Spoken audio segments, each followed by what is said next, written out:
Thank you. Happy New Year to everyone. Great way to start the new year.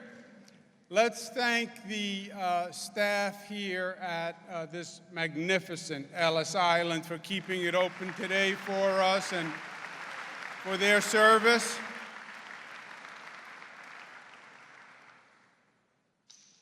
Actually, come to think of it, the state is now paying them to keep Ellis Island open. And we are proud to do it because it would have been terrible if Ellis Island closed. That will never happen.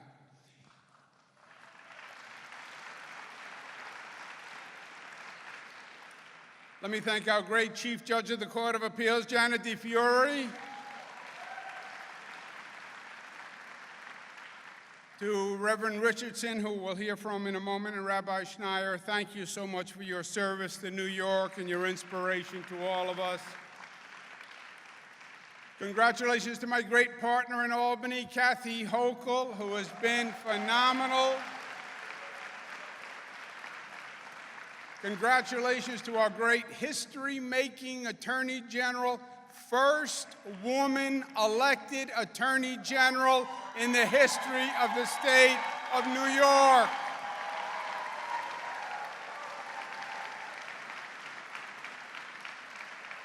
And she wears two hats. She's also the first person of color ever elected to Attorney General of the state of New York.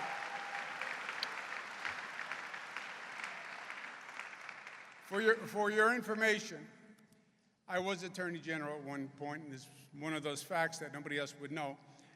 The proper protocol for the Attorney General is General James. So I salute you, General James. Congratulations. To Thomas DiNapoli, who has been a phenomenal state public servant. He served in the New York State Assembly. If you ever want to feel intimidated, come to the State of the State and have to enter the hall and hear the applause of Tom DiNapoli compared to everyone else. The Assembly loves him, and his applause dwarfs everyone else. He's been a phenomenal controller, 32 years of state public service. Tom DiNapoli, God bless you and thank you.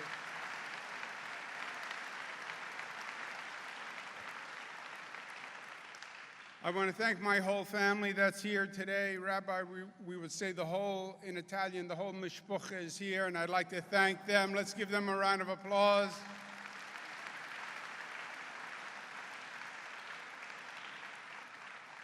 We also have our elected officials, and the Lieutenant Governor mentioned them.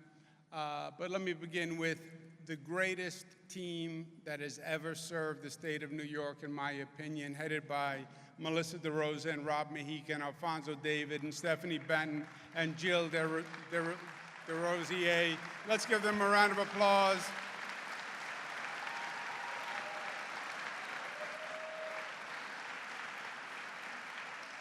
Again, to the Court of Appeals, thank you for being here. Let's give them a round of applause, and the members of Congress and the members of the State Assembly and the Senate.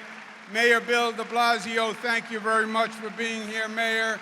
Congressman Charles Rangel, the Lion of Lenox Avenue, Mayor David Dinkins, who brought us such pride as Mayor of New York. All our brothers and sisters in the labor movement, I thought you were here, but I can't hear you. I don't know. Thank you for being here. We've done great work together, and we're going to do more. Today, the first day of this new year and this new term, as together we face a new reality.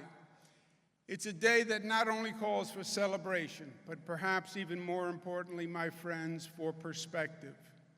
Because when they write the history books about this time and place, I believe they will record this period as one of global and national unrest, a time that saw thousands of new immigrants reaching our borders in search of hope, a time that saw troubled, frightened American citizens frustrated by economic stagnation and a deteriorating democracy have grave new doubts about where our country is headed. There is now a fundamental questioning of the viability of the American promise, a covenant that created our nation's founding 242 years ago and reached full flower right here in this great hall for our ancestors yearning to breathe free, illuminated by the torch of the great lady in the harbor. A land that would work with you to lift you up, to reach new heights as high as your wings and your work could carry you, with individual freedom and equal rights for all. An American promise grounded on the theory that we would work together. This sacred compact has held firm through the centuries, through world wars, internal dissension, and economic depressions. Through it all, we overcame, we rallied as one, and we built the strongest nation on the globe. There is no other nation that can threaten us. America's only threat is from within. It is the growing division amongst us. The threat is when we see ourselves as black or white, foreign or native born, instead of as Americans, as Christians or Jews or Muslims, gay or straight, instead of as Americans. That, my friends, is truly frightening. And that is the threat that we face today. As our nation once confronted a great economic depression, we now confront a great social depression.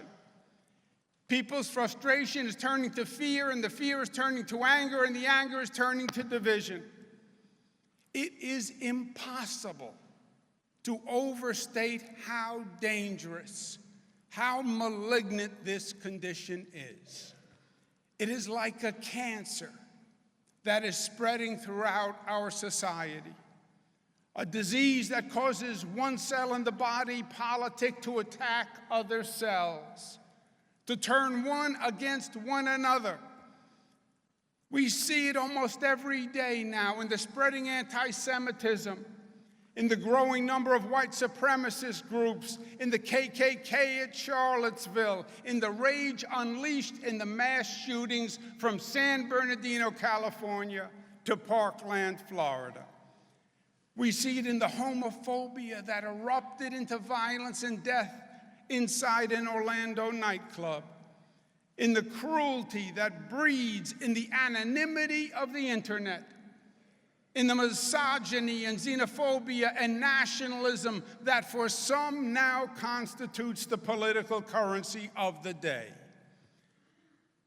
It may surprise you, but I don't fault our federal government for causing the underlying fear and frustration. But I fault them for something worse. I fault them for a failure of leadership and government malfeasance.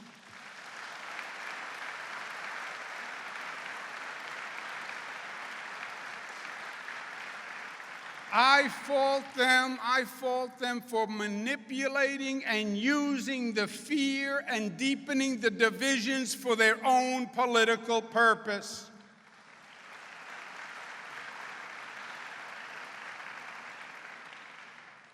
Like looters during a blackout, they didn't cause the darkness, but they exploited it.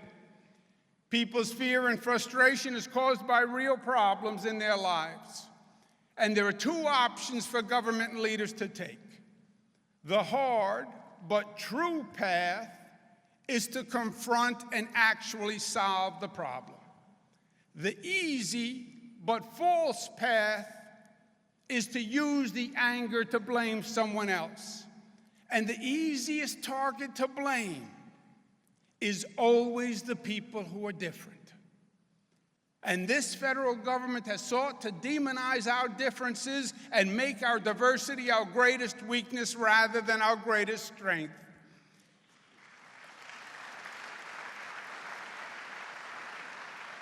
We always knew that the concept of e pluribus unum, forging one people from many different origins, would be difficult. We knew it. Pope Francis has said differences among people always scare us, but the differences create tension, and resolving that tension moves humanity forward. That tension has always been with us, and the notion of inciting it to try to divide and conquer is neither new nor novel. In fact, it is old and ugly. New York knows the challenge well. With our density and diversity, we have lived with it daily. But New York has always risen above hatred. When racism or sexism or discrimination rears its ugly head in our state, we come together, all of us united, to oppose the division.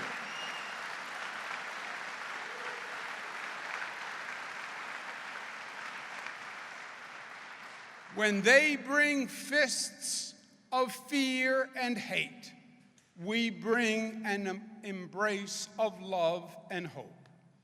We know that when we come together at our darkest hours, that our finest days can follow. When they write the history books and they ask us, well, what did you do in the face of anger and division? What did you do when people were disillusioned? Let New York's answer be that in that defining moment, we brought healing and light and hope and progress and action.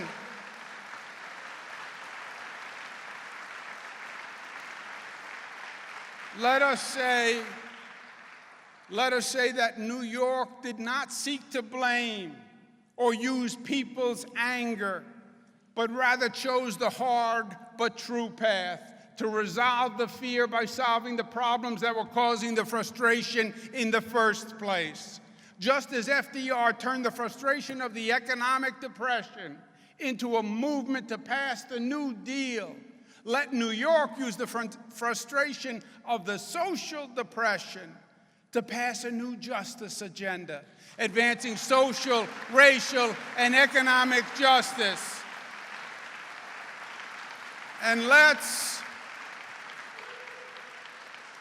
let us address our issues, our very real issues, with a progressive agenda, not a regressive agenda, an agenda that moves us up, forward, and united, not down, backwards, and divided.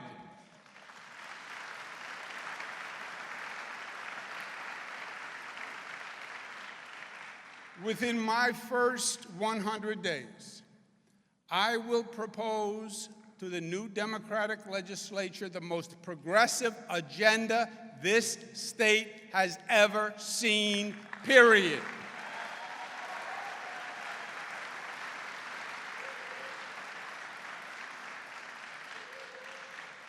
From voting reforms to Roe v. Wade for New York, to protecting a woman's right to choose, to better gun laws, to health care protection, to legalizing marijuana, to protecting the labor movement, to a Green New Deal, to real criminal justice reform, we will make history. And New York will move forward, not by building a wall, my friends, but by building new bridges and building new airports and creating new middle-class jobs and an economic future for the next generation, and showing us how good we can be at our best when we are together.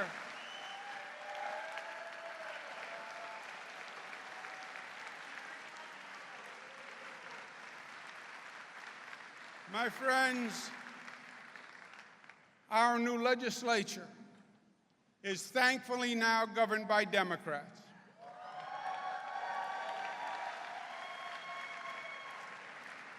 I feel liberated. I felt like I was fighting with one arm tied behind my back.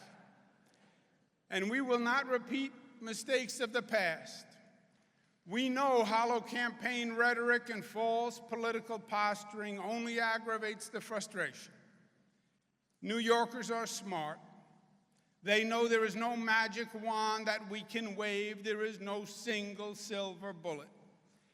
My father used to say, we don't need ideas that sound good, but rather ideas that are good and sound.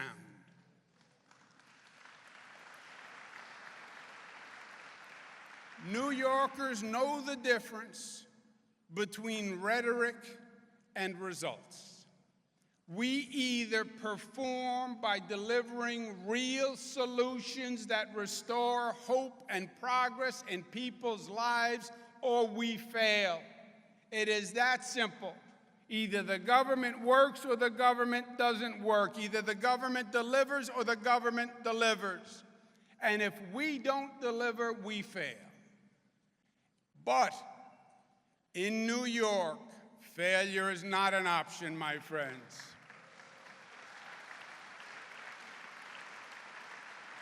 We will get it done. And it won't be just what New York got done at this defining moment, but how we did it. The way we're going to do it is by bringing people together. Democrats and Republicans, upstate and downstate, young and old, all of us together. Because we believe in New York that we can be a people truly guided by our better angels. Because New York believes that our interconnection and interdependence come from our essential goodness. New York believes that your child's success is my child's success, that your acceptance is my acceptance, that your rejection is my rejection, that your respect and dignity is my respect and dignity. That is what we call community and connection. Our official state seal proclaims us the great state of New York. The question before us is, how do we define great? Now, in New York, we define great by the size of one's heart and the depth of one's character. That's what great means in New York. What makes New York great is that we will not tolerate hate in our state. That's what makes us great.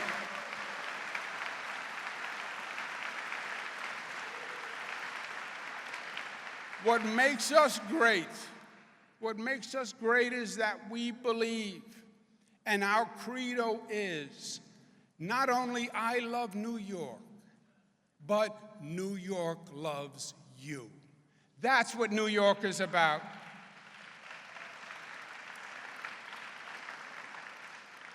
That we reject the path of divide and conquer, and we accept the path that says unify and grow. That is what New York has done time and time again throughout history. Whenever this nation was in a dark period, whenever this nation was searching for its soul, they looked to New York, and New York showed the way. We showed the way when we led the women's suffrage movement at Seneca Falls and were the first call for women's equality. We led the way right after the Triangle Shirtwaist Factory fire when we said safety for all workers and workers' rights have to be a priority. We led the way for the gay rights movement after Stonewall because we said true equality is equality and love doesn't discriminate. We showed the way when New York ended the sin of slavery 35 years before the Emancipation Proclamation. We showed the way forward when we rejected discrimination by electing the first Congresswoman to the United States of America, Shirley Chisholm.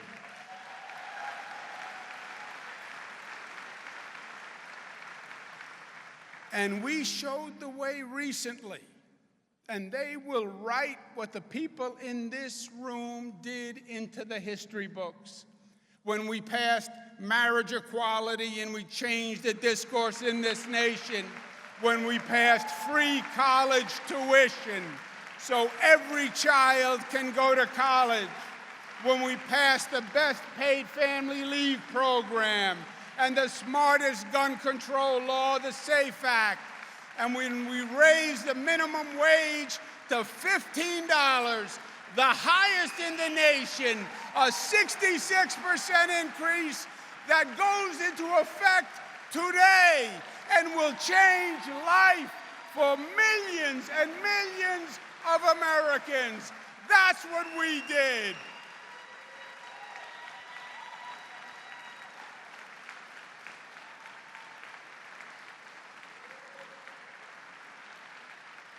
That is what we did.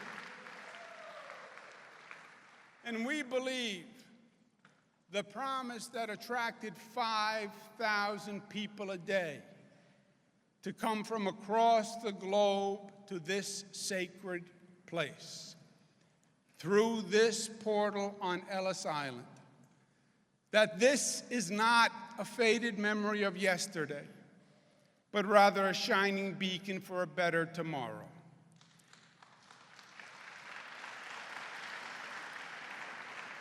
Ellis Island remains the place where Maud McCoy arrived from the poor island of Jamaica, whose son was educated in New York public schools and rose to become the United States Secretary of State, Colin Powell. It is the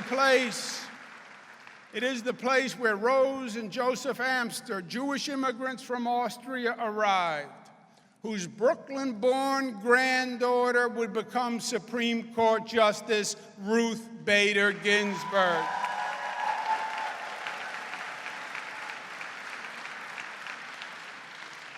This is the place, and this is the promise that made America, America.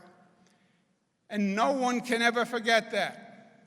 It doesn't matter how high one is raised or what office ones occupy.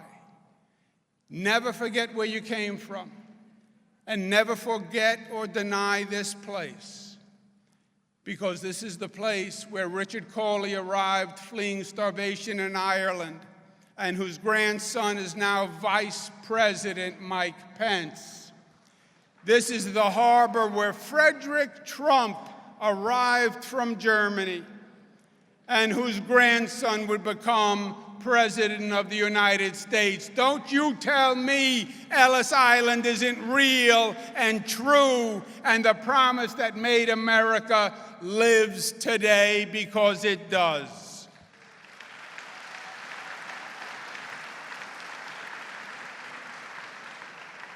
That is my perspective today, my friends. January 1 is bittersweet for me. It's a happy day, but it's also a sad day. It is the anniversary of my father's death. 4 years ago, his health was declining, but he promised that he would be with us until Inauguration Day. And he was. He heard my swearing in over the telephone from his bed, and he died soon afterwards. He was true to his word, always. He said he would be there for Inaugural Day, and he was there. I took him from his bed that afternoon, and we put him to rest. I loved him so, so, so much. We buried him with a special New York State necktie that I had made to wear for the inaugural.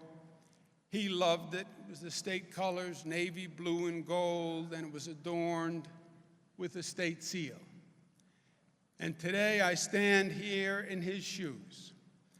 I learned this lesson of America and government from him and from my family.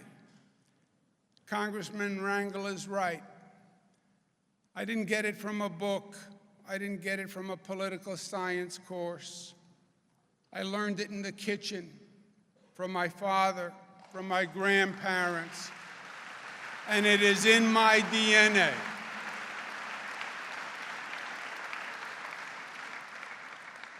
My grandparents were the people at the southern border today. My mother's parents, Charles and Mary Rafa, and my father's mother, Immaculata, and his father, Andrea, who I am named after, came poor and alone through this very hall. Their names are on the wall. It wasn't easy. My grandparents would cry to their dying day when they talked about their journey and the hardship and the people they left behind and the stereotypes and the ugliness of discrimination and the slings and arrows. But they never gave up hope, and they made it. And they would proclaim, "God bless America," as their tribute to this great nation.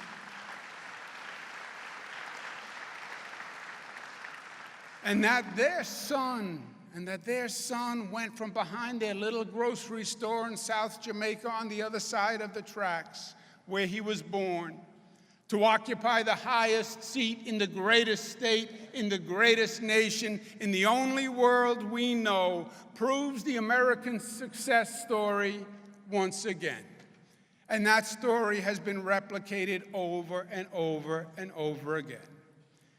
My father may be gone, but he is still with me because I believe the Spirit lives. I can hear his voice, and I can imagine his pain and anger if he could see his beloved country today. He would say, "This is an outrage. This is un-American. It violates everything we fought for. It violates everything we believe in."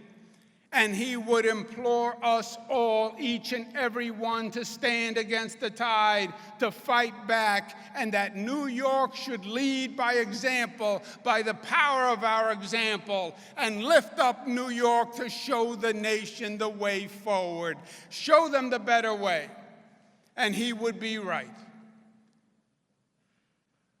And Pop, wherever you are, and I think I know where, please give us the strength to fight this good fight, to resist the negative, to resist the hate mongers and the naysayers. Help us rise up and let New York say that the federal government may shut itself down, but it will never extinguish the Statue of Liberty's torch. It will never erase the words of her poem. They will never close our harbor. They will never close our hearts. They will never close this hall of dreamers. They will never disrespect the legacy they left. That it is New York's duty.